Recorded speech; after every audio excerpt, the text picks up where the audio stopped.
부다 예경 25쪽을 펴주시기 바랍니다. 5개 함께 하겠습니다.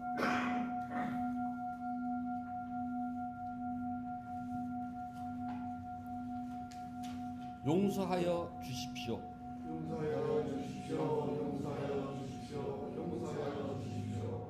몸으로 지어넣어 입으로 지어넣어 마음으로 지어넣어 이 세 가지로는 모든 눈물이 사라져서 병없이 수명이 장수하고 열매나 원수가 없어지고 좋은 선물에 결과만 생겨서 이러한 이익으로 국가보배, 강마보배, 상가보배라는 높고 귀한 세 가지 보배와 오늘 스님께 지극한 마음으로 두수모와 평안을 없애고 존경을 다하여 합장하여 배우고 예배를 올립니다.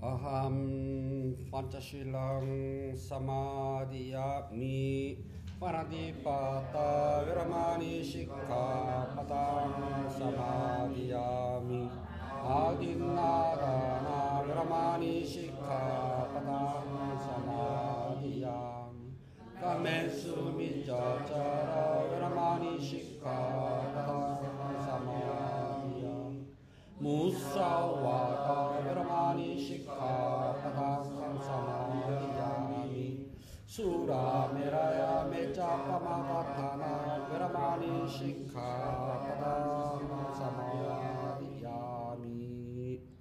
불기인 2068년 5월 12일 와이삭 부처님 오신 날 봉축 법문을 시작하겠습니다. 부처님 말씀 함께 하겠습니다. 나눠드린 봉축 법요집 4쪽을 펴주시기 바랍니다. 안구따라 니까야 5권 179번경 제가자의 경 9번 구절입니다. 오직 때가 없는 분, 진정한 들판인 그분에게 보시하는 것은 오직 때가 없는 분, 진정한 들판인 그분에게 보시하는 것은 풍성한 결과를 가져온다. 풍성한 결과를 가져온다. 그러나 어리석은 사람들은 알지 못하고 그러나 어리석은 사람은 알지 못하고 통찰지가 없고 듣지 못하여 통찰지가 없고 듣지 못하여 밖의 다른 교단에게 보시하고 밖에 다른 교단에 무시하고 좋은 사람들에게 다가가지 않는다. 좋은 사람들에게 다가가지 않는다. 오직 때가 없는 분, 진정한 들판인 그분에게 무시하는 것은 풍성한 결과를 가져온다. 그러나 어리석은 사람은 알지 못하고 통찰지가 없고 듣지 못하여 밖에 다른 교단에 무시하고 좋은 사람들에게 다가가지 않는다. 오직 때가 없는 분, 진정한 들판인 그분에게 무시하는 것은 풍성한 결과를 가져온다. 그러나 어리석은 사람은 알지 못하고 통찰지가 없고 듣지 못하여 밖에 다른 교단에 무시하고 좋은 사람들에게 다가가지 않는다. 네, 펴라주십시오. 남방역으로 오늘이 부처님 오신 날이랍니다. 초기 경전에 보게 되면 부처님이 언제 오셨냐에 대해서요. 남방역으로 두 번째 달 보름날 그러거든요. 와이삭이 2월이라는 소리입니다. 인도말로요. 2월. 2월 보름날이 부처님 오신 날인데 이제 인도 스님들이 중국에 가시고 중국 스님들이 인도 가시고 인도 스님들이 중국에 오셨는데 여행을 떠나는 분들은 다 달력을 예나 지금 날짜계산 할 거 아니에요. 와 보니까 그쪽에서 분명히 2월달이라고 했는데 여기 오니까 4월이 되거든요. 그래 그것을 북방료로 환산을 해보니까 4월 보름인데 뭐 때문인지 모르지만 8일이라고 번역을 했어요. 그래서 우리 북방은 4월 8일이 부처님 오신 날이 됐고 남방은 그냥 부처님 오신 날 그대로 경전 그대로 두 번째 달 보름날 바로 오늘이 된답니다. 부처님 생전에는 제자들에게 내 생일이 됐으니까 너희들 촛불도 켜고 꽃도 올리고 향도 사르고 과일도 갖다 놓고 뭐 이렇게 해달라고 한 번도 안 하셨어요. 단지 부처님이 돌아가실 때쯤이 됐을 때에 아난다 존자가 슬퍼하면서 부처님께서 돌아가시고 나면은 저희가 부처님 뵐 수도 없고 부처님을 생각하면 기억수수만 남는데 정말 부처님 뵙고 싶으면 어떻게 할까요? 라고 질문을 한답니다. 그래서 부처님께서 아난다야, 나를 정말 존중하고 나를 좋아하고 나를 그리워하는 제자들이 있다면 네 군데를 가도록 하여라. 이곳이 우리 스승 붓다께서 태어나신 곳이구나 하고 룸비니를 순례하여라. 두 번째는 이곳이 우리 붓다께서 법을 깨달으신 곳이구나 라고 생각을 하면서 가야, 부다가야입니다. 가야 보리수아래를 참배하도록 하라. 세 번째는 이곳이 우리 스승께서 최초의 법의 수레바퀴를 굴리신 곳이구나 하고서 사르나트를 녹여올립니다. 그 일을 참배하도록 하라. 네 번째는 이곳이 우리 붓다께서, 우리 스승 부처님께서 세상에서 마지막 법문을 하시고 이 세상과 인연을 다 하셔서 돌아가신 곳이구나 라고 생각해서 여러분들은 부처님께서 쿠시 나가라를 순례하여라. 네 군데입니다. 탄생 눈비니, 그다음에 송도 부다가야, 초전 법륜 사르나트, 그다음에 열반 쿠시 나가라. 부처님께서 마지막 아난다 존자의 질문에 대답하신 곳이랍니다. 그래서 그 이슬람들이 인도 전체를 점령하기 전까지는요, 4대 성지 순례가 불자들에게는 의무적으로 행해졌답니다. 그랬다가 이제 이슬람이 인도 전역을 침공하고 나서부터는 사원을 다 부셨거든요. 그리고 나서는 이제 맥이 끊어졌다가 대략 한 18세기서부터 다시 이제 이 미얀마라든지 벵갈 불자들에 의해 가지고서 이 성지 순례가 다시 재개가 됐답니다. 부처님께서 말씀하신 이 곳 외에는 다른 것이 없었는데 훗날 시간이 더 흐르면서 스승 부처님을 너무나 그리워하는 사람들이 부처님 오신 날을 기억을 했답니다. 부처님은 태어나신 날, 출가하신 날, 도를 깨달으신 날, 돌아가신 날이 경에는 한 날로 나와요. 언제냐? 와이삭 보름날이랍니다. 그래서 남방불자들에게는 오늘 신도들끼리 모여서 부처님께 공양 올리고 축하라고 스님들에게 공양하는 날이랍니다. 다른 것 없어요. 오히려 가장 큰 불교 행사는 스님 안거를 마친 스님들에게 공양 올리는 까띠나가 가장 큰 행사입니다. 그때 되면은 한 달 전, 보통 뭐 큰 절은 한 달 전이나 두 달 전서부터 그 준비한다라고 막 굉장한 축제가 돼요. 그리고 초파일이라고 하는 이 와이삭은 그냥 불자들끼리 모여서 조촐하게 스승 부처님을 기억하는 날, 그리고 스님들에게 공양 올리는 날이 다랍니다. 하지만 북방불자들에게는 부처님 오신 날은 1년 중 가장 큰 행사랍니다. 뭐 그러거나 말거나 저희는 그냥 조촐하게 부처님이 오늘 태어나셨고 오늘 출가하셨고 오늘 깨달음을 성취하셨고 오늘 돌아가신 날이라고 잊지 않으시면 된답니다. 세상은 걸림돌과 디딤돌이 있어요. 걸림돌은 방해가 되는 돌이고 디딤돌은 더 높은 곳으로 올라가기 위해서 도움을 주는 거랍니다. 마당 가운데 솟아난 돌멩이는 우리가 걸림돌이라고 그래요. 수덕사를 올라가다가 왼쪽으로 조금 더 가면 비구니 스님들이 사는 견성암이라고 있습니다. 100분 넘게 살아요. 차 이렇게 올라가서 언덕이거든요. 그 다음 이제 오른쪽으로 살짝 돌아야지만이 차를 댈 수 있는데요. 올라가면 이제 앞이 안 보이잖아요. 꺾어서 하려면 그게 돌멩이가 있거든요. 모르는 분들은 그게 길인 줄 알고 가다가 꼭 차를 왕창 긁어 먹든지 찌그러뜨리든지 아니면 뭐 펜다가 나가든지 별일이 다 생기니 그건데요. 그 돌이 캐다가요 너무너무 커가지고 다시 덮었습니다. 그래서 조금 주의하면 다 보이는 돌이고요. 그냥 길이려니 하고 무심코 올라갔다는 반드시 박아요. 걸림돌이랍니다. 그래서 이제 예전에는 그 팠지만은 근데 지금은 제 생각에는 요즘 그 포크린 브레이크라고 난 빠빠빠빠 깨버리잖아요. 깨면 딱 좋은데 왜 안 깨냐고 그랬더니 그 덕숭산의 혈맥이 있잖아요. 쫙 내려와가지고 그 앞에 뭐 뿡긋 솟아났다가 다시 또 쫙 흐른다나요. 그래 그걸 깨면 뭐 맥이 끊어진다나 어쩐다나 그렇대 아무튼. 그래서 저는 그런답니다. 대한민국에 맥타령 하지 마라. 이미 터널로 해가지고 속에다 구멍 쥐다 다 뚫어놨어요. 삼천리 방방곡곡 구석구석 우리 안 뚫는 데 없잖아요. 대한민국 터널과 다리의 왕국이거든요. 그러니까 백두 대간에다 지금 옆구리다 뚫어놓은 것이 터널이 몇 개나 되는데요. 아무튼 걸림돌과 디딤돌은 참 애매하답니다.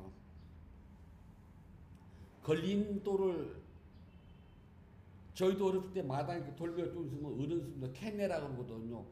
캐에다가 보면은 의외로 큰 바위가 나와요. 그러면 이제 깨트려가지고 대충 묶거든요.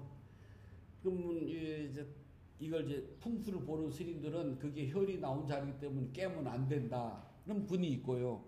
그것 때문에 다치는 사람이 한둘인 줄 아냐. 깨서 묻어버리라 스님이 있어요. 저는 깨서 묻어버려요. 근데 이제 저도 조금 나이가 먹고 나면은 굳이 깰 필요가 있나? 좀 피해가면 되지? 생각도 들어갈 때가 가끔은 있답니다.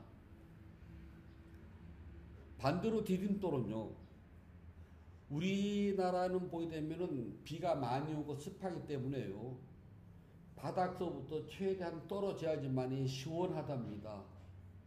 그리고 우리나라는 집에 마루와 온돌이 같이 있어요. 더울 때는 마루에 나와야 되면 시원하거든요. 온돌은 끈적끈적해요. 추운 때는 마루 참 얼어 죽어요. 근데 공기가 잘 통하고 시원하라고 이게 조금 높게 떴거든요. 그래서 디딤돌이 없으면 우리가 봉당이라고 그러잖아요. 그게 디딤돌이 없으면 마루에 올라가는데 힘이 듭니다. 그다음 노인들이 계시면은 그 디딤돌에다 보면 이렇게 줄 하나 이렇게 매는 혹시 보시는지 모르겠네요. 그 줄 잡고 올라가시라고요. 그리고 디딤돌이 있으면 높은 데 올라가는데 도움을 받고 장애가 안 된답니다. 이 세상을 살아가는데요. 줄이 있으면 살기가 쉽답니다. 근데 우리는 혈연, 지연, 학연 뭐 이렇게 따지잖아요. 그 중에서 제일 좋은 밧줄은 혈연이랍니다. 핏줄. 핏줄보다 더 질기고 더 좋은 밧줄은 없다고 그래요. 그런데요. 이 세상에서 가장 방해가 되고 장애가 되고 나를 지치고 힘들게 하는 게 또 가장 든든했던 핏줄이 방해물이 되잖아요. 장애물이 되면은 핏줄처럼 지치고 힘들고 괴로운 게 없답니다. 다른 줄이야 끊어버리고 안 보면 그만이에요. 그런데 핏줄은 내 마음대로 끊지도 못해요. 뭐 호적 파버린다고 하지만 파버린다고 해서 안 보나요.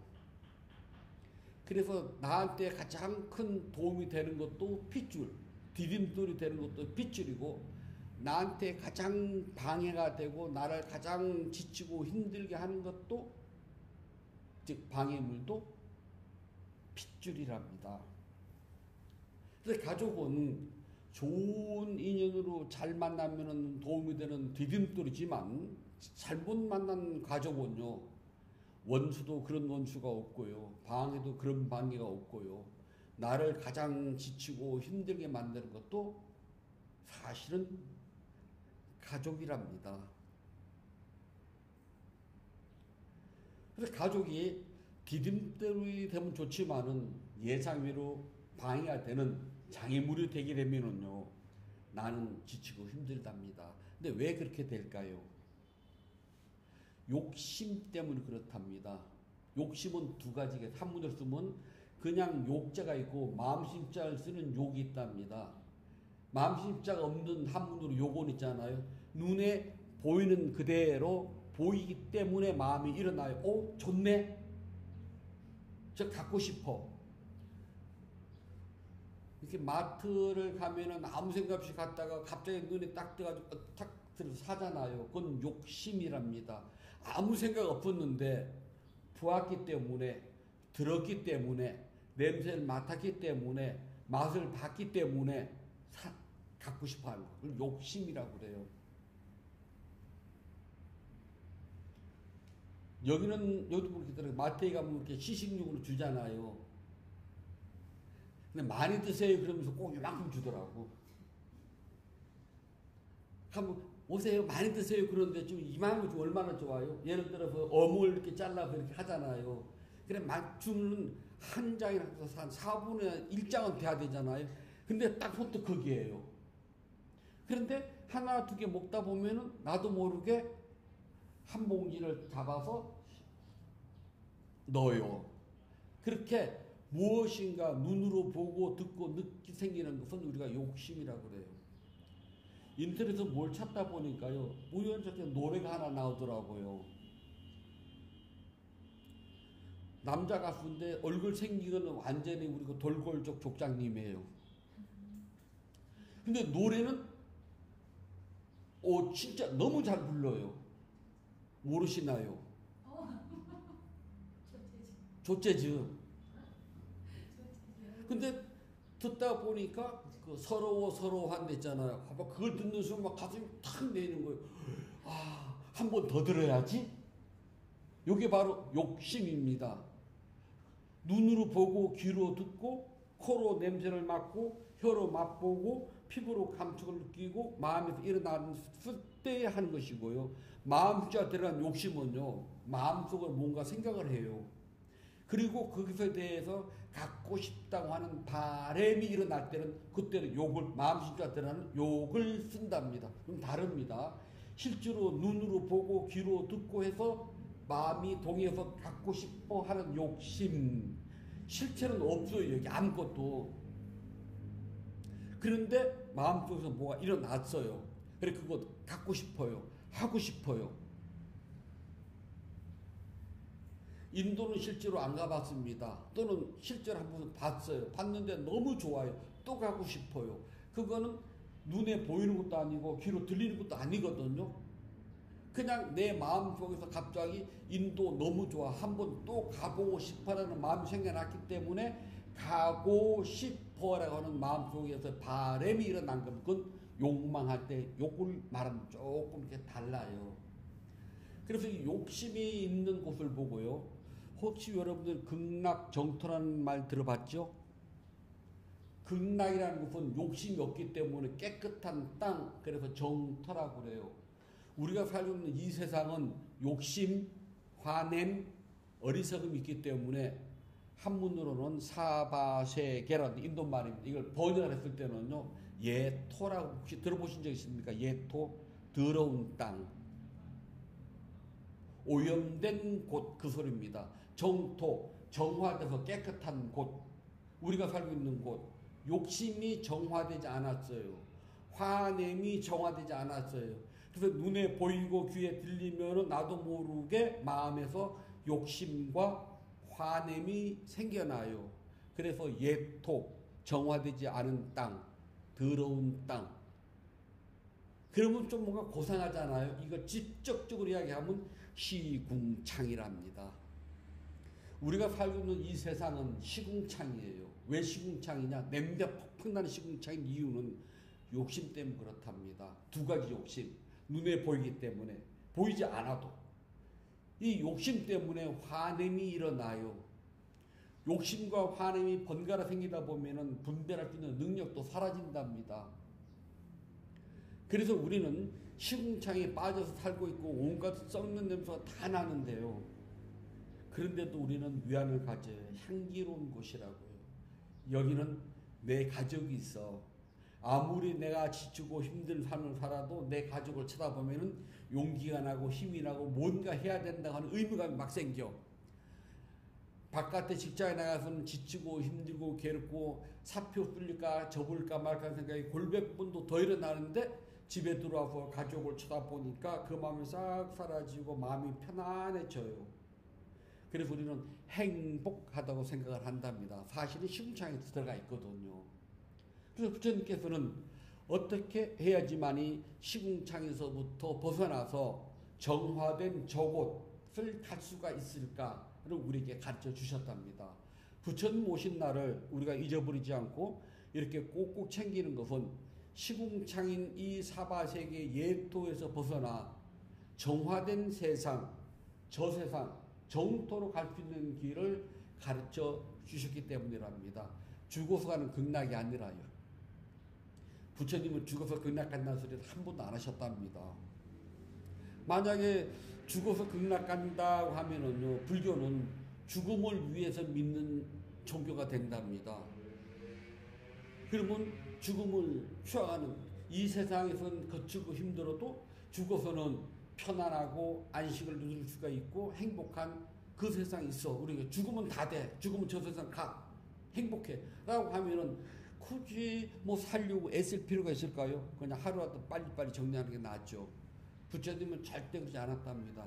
지금 이곳 여기에서 시궁창인 줄 알았다면 내가 가르쳐준 방법대로 하면은 너희 모두가 시궁창에서 벗어나서 저쪽 정토로 가게 될 것이다. 즉 모든 욕망과 환냄으로부터 자유를 얻을 수 있는 곳을 우리가 정토라고 이야기를 한답니다. 어떤 스님이 저와 같이 안경 쓰고 대화를 하다가요, 제가 조금 뭐 기분 나쁜 소리를 했어요. 그랬더니 안경을 이렇게 하는데 살짝 좀 기분이 나빠지더라고요. 스님 안경 다시 올려봐. 또 이렇게 올리더라고요. 그렇게밖에 못 올려? 제가 그랬거든요. 왜 그러잖아. 스님이 왜 뻑큐를 안경을 올리면서 이렇게 올려. 이렇게. 그랬더니 그 스님이 저보고 참 예민도 하네 그래요. 아니 이렇게 올리나 이렇게 올리나 이렇게 올리나 무슨 차이가 있어 그러더라고요. 근데 기분 나쁠 때는 이렇게 올리면 기분이 더 나빠진다? 상대방 안경 올 때 이거 안 보셨어요? 왜 그러느냐? 욕심 때문에 그래요. 그래 이 욕심이 있으면은요, 나에게 도움을 줘야 될 디딤돌인 가족이 장애물이 된답니다. 방해가 돼요.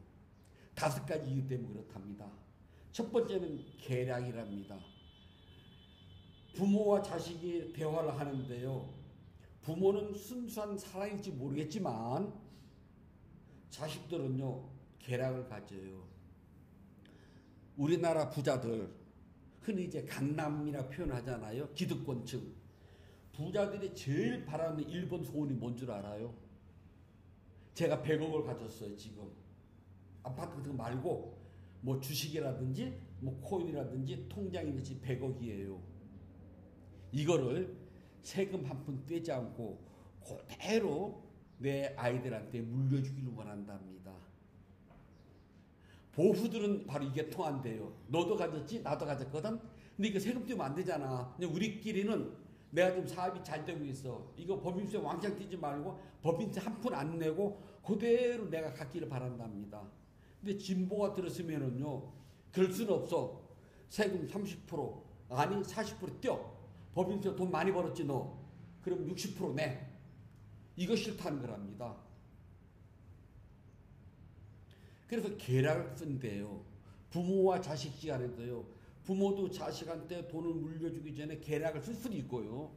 자식도 부모에게 유산을 상속받기 위해서 또는 무언가의 돈을 더 받아내려고 계략을 쓴답니다. 그래서 마음을 한자락 깔고 부모 자식 간에도 대화를 나눈다네요. 여러분들 빼고 세상은 그렇대요. 그렇기 때문에 자식들 때문에 가족들끼리 상처를 받고 괴로워하고 눈물을 흘리고 한숨을 푹푹 쉬는 것이 있는 그대로가 아니라 늘 한자락 깔고 이야기를 한답니다.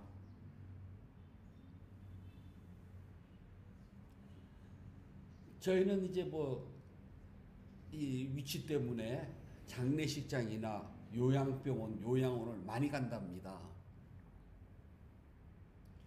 요양병원에 들어가는 날은요, 아들, 딸, 손주, 며느리 다들 와서 요양원 한대요. 막 손을 흔들고 자주 올게요 그리고 가요. 끝. 제때제때에 돈이라도 보내주면 다행이랍니다. 그런데 내가 가진 것은 이미 내 자식들 다 줬거든요. 나는 그거 낼 돈이 없어요. 그래서 몇 달 되면은 나와서 이제 국립요양원에 가야 된답니다. 남일이 아니라요. 어쩌면은 내일일 수도 있습니다. 그러니까 돈 때문에 부모 자식이 쾌락과 쾌락을 쓰게 되면은요, 마음이 괴로워지고 슬퍼진답니다. 안팎이 다르다는 겁니다. 두 번째는 쓸데없는 말을 한답니다. 칭찬을 하고 있는 그대로 말하면 좋은데요, 마음에도 없는 말을 해요. 부모도 자식에게 마음에 없는 말을 하고 자식도 부모에게 마음에 없는 말을 한답니다. 지금도 다 큰 내 아들 딸들이 아빠하고 엄마인 나한테 엄마 사랑해, 아빠 사랑해 라는 말들 해요. 듣기가 상당히 힘들 겁니다. 또 본인도 그렇게 합니까? 여러분들도요. 여러분들도 그 부모님들한테 그 사랑의 소리 해요? 잘 안 하죠? 청춘 남녀들끼리는 사랑의 소리를 잘 하잖아요. 일본 사람들은 아이시대로요. 사랑의 그 소리가요, 죽을 때 한 번 듣는 소리랍니다. 그러니까 부모 자식 남녀지간 그 말 안 쓴대요. 뭐 다이스키 뭐 좋아해 정도는 해도요, 그 말 안 쓴대요. 그래서 그 말 들으면 일본 사람들은 굉장히 당황스럽잖아요. 죽을 때 하는 말인데. 근데 우리는 그 말을 아주 쉽게 하는 민족이랍니다. 사랑해를요. 노래도 사랑 빼는 거 없잖아요. 그런데 막상 나이가 먹은 내가 나의 어머니 아버지, 늙은 어머니 아버지한테 사랑의 소리 1년에 몇 번 하실까요? 그와 반대로 다 큰 나의 아들 딸들한테 나는 1년에 몇 번 엄마 사랑해, 아빠 사랑해 소리를 들을까요? 힘들거든요. 그런데 사랑해요가 아니라 다른 말들은요, 내가 마음이 상하면은 어깃장 놓는 소리, 그냥 쓸데없이 말을 해요. 괜히 화풀이 삼아서 상처 주는 말을 그냥 툭툭 던진답니다. 여러분들 빼고 다른 분들이 이렇게 들어보면은 이렇게 막 억지 소리 하는 게 딱 들어올 때가 있어요. 그래서 억지 소리를 하게 되면은 지금은 내 마음이 좀 편안하고 풀지 모르지만은 시간이 조금 지나면은 그게 괜히 했다고, 죽을 때 죽는 사람들이 제일 많이 하는 소리가 뭔 줄 알아요? 미안해 소리입니다. 사랑해가 아니라요, 미안해, 못해서 미안해 소리래요. 저는 안 죽어봐서 모르는데요. 그 소리를 왜 해? 이미 지나간 걸. 지금 미안해 한다 그래서 지금 한 5초나 3초 죽을 때인데 지금 미안해 한들 무슨 소용이 있대요? 아무 소용 없는 말이잖아요. 그동안 너희들하고 행복했어, 즐거웠어, 잘 있어, 나 가. 그 소리 하는 사람은 하나도 못 봤어요. 미안해. 다 미안하대요. 뭐 이렇게 미안한 게 많은지. 그게 미안하게 왜 살아야 돼요? 제 말 거짓말인 것 같죠? 거의 90%는요, 미안해요.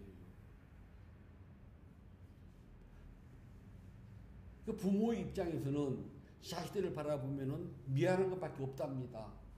근데 또 다르게 뒤집어 놓으면은 미안한 거 하나도 없거든요. 너 나 아니면 이 세상 어떻게 태어났는데, 네가 저 햇볕을 보고 달빛을 보는 게 누구 때문인지 알아? 나 때문이야. 나 좀 당당하게 안 미안해도 된답니다. 그동안 너 때문에 웃고 행복했어. 너도 행복하렴, 남은 생. 그러면 좀 멋있지 않을까요? 그래서 저는 죽을 때 유언을 뭘로 할까 생각을 했답니다. 어떻게 죽어야 멋있을까? 그렇게 제 정신을 가지고 누가 지켜보는 사람들이 있는 데서요, 그래도 좀 멋지게 말하고 죽어야 되잖아요. 평상시 연습을 하고 있다는, 혼자서 죽을 때를 딱 누워가지고요, 불을 딱 누워서 옆에 있다고 생각을 하고요. 무슨 말 하지? 같이 있어서 행복했어.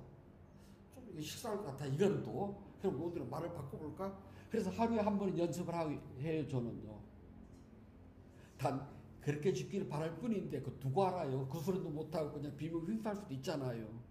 그런가 하면 제 정신줄 놔버리고, 누가 누군지도 모르고 죽을 수도 있잖아요. 그러나 최소한 내가 내 정신을 가지고 비명 휘파하지 않는다면 쓸데없는 말, 그냥 미안해 소리보다는 함께 있어서 행복했어. 그걸 좀 더 시적으로 표현을 해야지 라고 요즘 생각을 한답니다. 그래, 두 번째, 쓸데없는 말 하지 말자. 세 번째는 암시를 준다는 겁니다.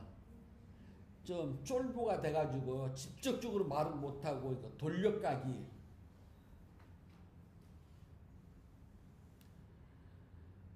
함경도 사람들하고 평안도 사람들은 그냥 그대로 박아버린답니다.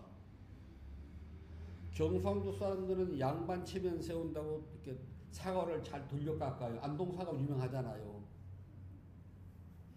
아, 모르세요? 이거 돌려깎기 하는 거? 이 경상도 사람들은 양반 체면이에요. 이거 상대방한테 직접 말하면은 서로가 체면이 상한다고 그 돌려깎아요. 삥 돌려가지고서 이야기를 하고. 안 그러신가 보네. 그 돌려깎기 한다 그래. 이렇게 빙 돌면서 하는 말요. 앞에서 너희 잘못했지 아니라 뭐 이렇게 하잖아요. 그걸 보고 암시를 준다는 거랍니다. 그러니까 무슨 대화를 할 때 암시를 주면은 어떻게 보면 좋게도 하지만은 또 다른 말로 하게 되면은 그것 때문에 말귀가 서로가 잘못 전달이 돼가지고 오해가 생겨서 상처를 받기 때문에 부처님께서는 직접적으로 말해라, 암시 주는 말 하지 말아라 하셨거든요. 근데 사회는 어떻게 직접적으로 말할 수 있는 사회가 아니잖아요. 가끔은 돌려깎기를 해야지만 좀 거룩하다 그러거든요. 저는 돌려깎기를 못 한답니다. 귀가 상하든 말든 직설적으로 말하거든. 어렸을 때 많이 혼나서 어린 스님한테 너 그렇게 하면 세상을 폭폭해서 못 산다. 좀 입 다물고 돌려서도 말해야지. 저는 싫으면 바로 얼굴색이 지금도 딱 변해요. 좋으면 바로 얼굴색이 금방 딱 변합니다. 성실한 부처님 제자라서 그래요. 근데 사회에서는 도움을 못 받는답니다. 네 번째는 비방하지 말아라. 뒷담 맞힌다 그러잖아요. 뒤통 붙인다고요. 부처님께서는 어떤 일이 있어도 남에게 뒤에서 비방하지 말랍니다. 앞에서 말 다 하지 뒤에서 말할 필요가 없다. 뒤에서 할 바는 하지 않는 게 더 나아요. 괜히 불편하고 오해 사거든요. 다섯 번째는 이익을 이익으로 추구한다. 서로가 이쪽을 가지고 이야기합니다. 사기꾼이요. 사기를 칠 때요. 사기성 있는 사람이 사기꾼한테 당하지. 사기를 치려는 마음이 없으면 사기 절대 안 당해요. 예전에 고속도로 이렇게 가다 보면은 뭐 조기, 갈치, 굴비, 갈치 막 그런 거 내놓고 이거 우리 수협에 납품하는데 이거 저기 10만 원짜리인데 저 2만 원에 그냥 가져가시라. 그런 사람들 많았잖아요. 그러면은요 10만 원의 정상 가격인데 저걸 2만 원에 살 수 있단 말이지? 8만 원이 남는단 말이지? 즉 나 역시도 사기꾼의 기질이 작동이 된 거랍니다. 그럴 때 그 2만 원을 탁 주고 사요. 집에 와서 뜯어보면 화가 있는 대로 나겠지만은. 즉 사기꾼이 사기를 칠 때는요. 사기성이 농후한 사람이 사기를 칠 때 딱 다가지. 야 시중에 10만 원짜리 2만 원 팔면 너는 그러면은 말도 안 되는 사람인데 그리고 쳐다도 안 보고 사기 절대 안 당해요. 외국에서 사업을 하겠다는 사람이 돈을 가지고 옵니다. 그러면은 다른 사람이 딱 코를 이제 미끼를 걸어요. 저기에 지금 내가 좋은 뭐 아이템이 있는데 막 이야기하면 쏠깃하거든요. 그런데 내가 지금 자본이 없는 어쩌고 하면서 해요. 네가 지금 이걸 하게 되면은 내가 하게 되면은 100원을 먹는데 네가 80원을 투자하면은 너 90원 가져갈 수가 있어.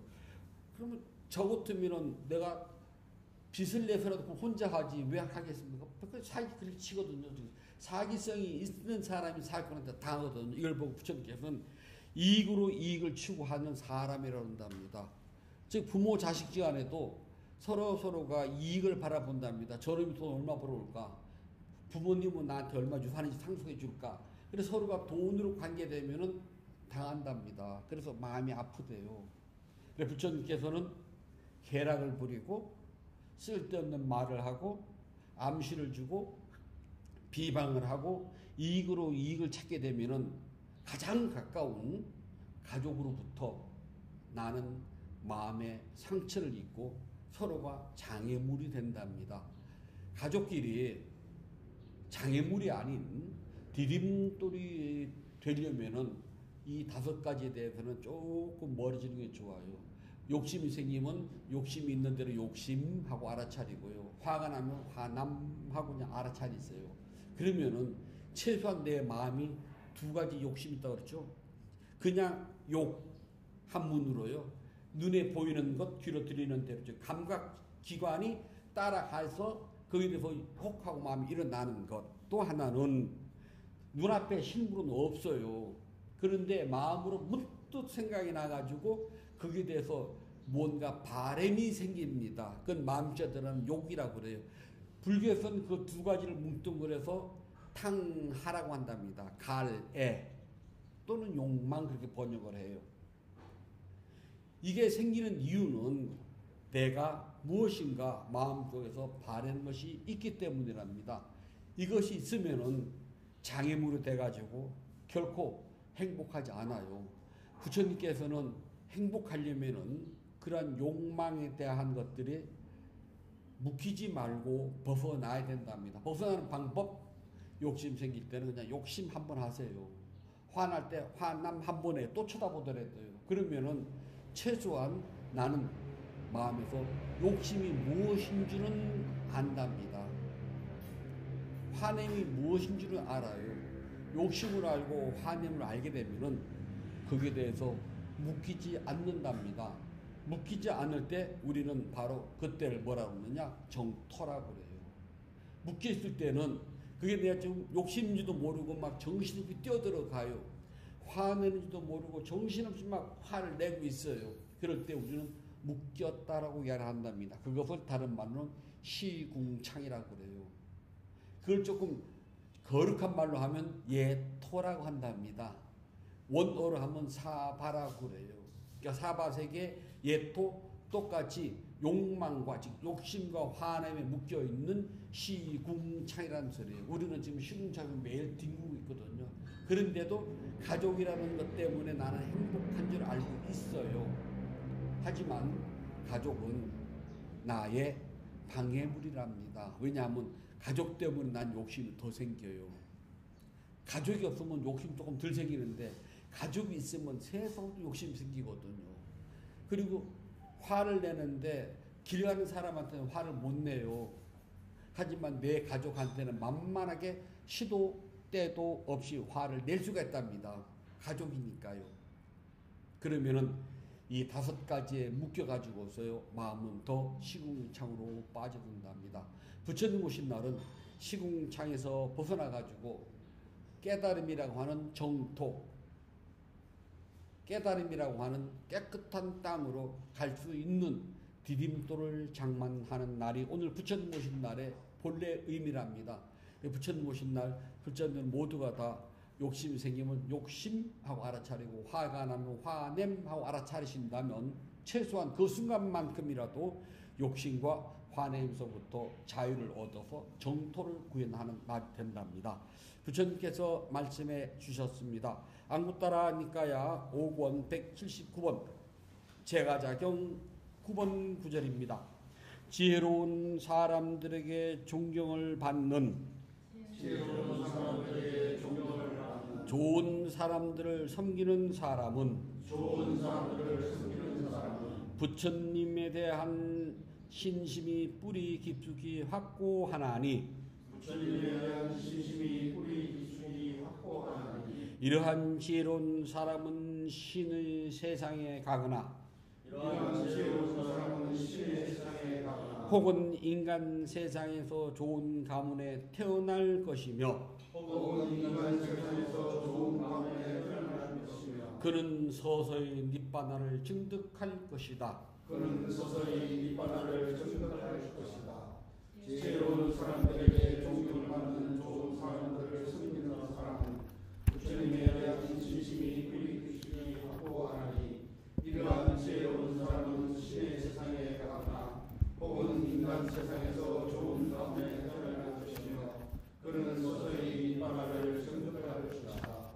지혜로운 사람들에게 존경받는 좋은 사람들을 섬기는 사람은 부처님에 대한 진심이 그리스도인이 확고하나니 이러한 지혜로운 사람은 신의 세상에 가거나 혹은 인간 세상에서 좋은 가운데 태어날 것이며 그는 서서히 이 바다를 정결할 것이다. 5월 12일 와이삭 본문을 마치도록 하겠습니다. 공덕수 따르도록 하겠습니다.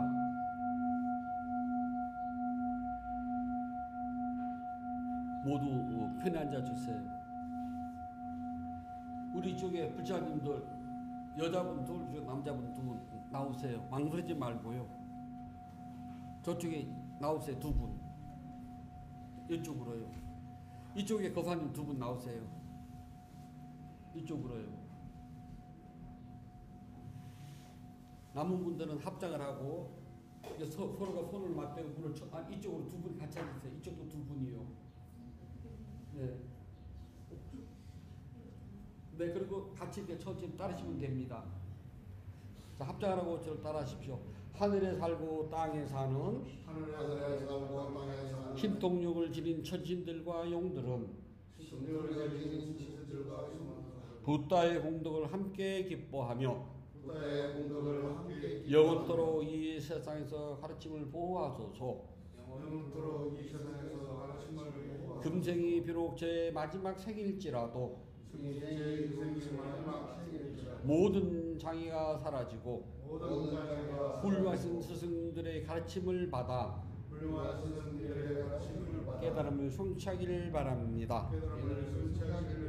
제가 지은 선업공덕으로 어리석은 사람들과 사귀지 않고 슬기로운 사람을 사귈지어다.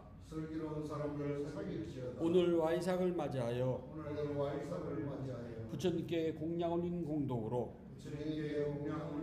저희 가족 모두가 어디를 가더라도 악한 인연 만나지 아니하고 선한 인연을 만나며 가족 모두가 원하는 일들이 뜻과 같이 이루어지며 건강하고 수명이 장수하며 행복하기를 바람합니다.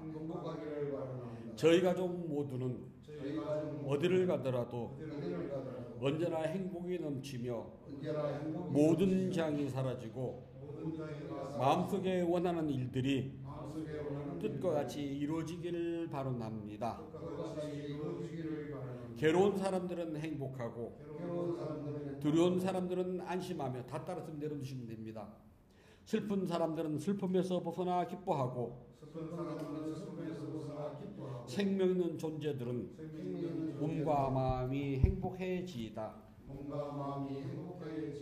오늘 준 선업공덕으로 저희 가족 모두가 악한 인연에서 벗어나 선한 인연을 맺어 원하는 일이 뜻같이 이루어지기를 거듭 발언합니다. 제가 준 선업공덕을 저와 저희 가족과 생명 있는 존재들에게 고르게 나누어 드립니다. 사두 사두 사두. 제가 준 선업공덕을 저와 저희 가족과 인연 있는 이들과 생명 있는 존재들에게 고르게 나누어 드립니다. 사두 사두 사두. 오늘 준 선업공덕을 저와 저희 가족과 인연 있는 이들과 생명 있는 존재들에게 고르게 나누어 드립니다. 사두 사두 사두. 법회 행하겠습니다. 이제 들어가시면 됩니다. 붓다 예경 272쪽을 펴주시기 바랍니다. 그냥 편히 앉으세요.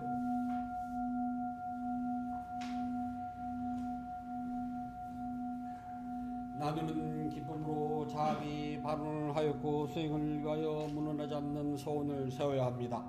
오늘의 수행이 계속 이어지길 서원하노니 제가 했다고 하면 곧바로 깨달음에 이르러서 거무한 사바세계의 모든 욕망과 집착이 끊어지리라.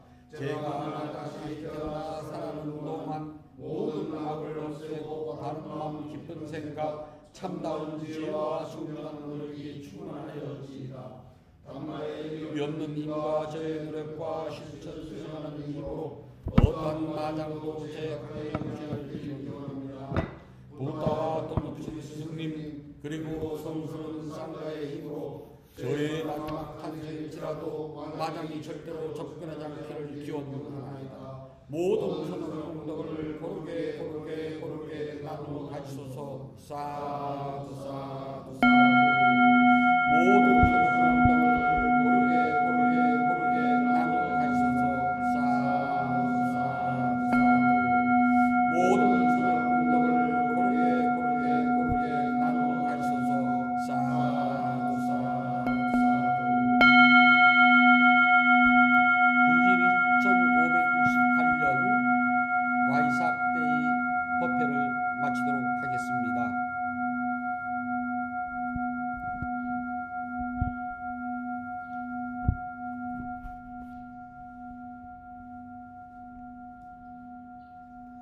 모든